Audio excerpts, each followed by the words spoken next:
Model खबरक संपादक सुजीत कुमार झा द्वारा लिखित खुशी पुस्तक के विमोचन बीतल शनि दिन फागुन 3 गते एक समारोह बीच संपन्न भेल छल।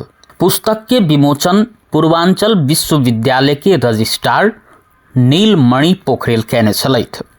मॉडल कॉलेज के संस्थापक वीरेंद्र कुमार शाह जीवनी तथा संघर्षक कथा समेट कर लिखल ओ पुस्तक के विमोचन समारोह में प्रदेश सभा सदस्य सब राम सरोज यादव, राम आशीष यादव, जनकपुर धाम उप महानगर पालिका उप प्रमुख किशोरी शाह, मैथिली विकास कोषक अध्यक्ष जीवनाथ चौधरी, नेपाल पत्रकार महासंघ धनुषाक अध्यक्ष पूरन गुप्ता सहितक व्यक्ति सब के सहभागिता छलैन।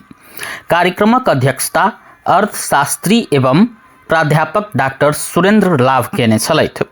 कार्यक्रम में अतिथि सब लक्ष्य, संघर्ष, विपरीत परिस्थिति में निर्णय लेवा के क्षमता आ ओहि के बाद प्राप्त होवे वाला खुशी पर केंद्रित रही अपन अपन मंतव्य रखने छलैथ।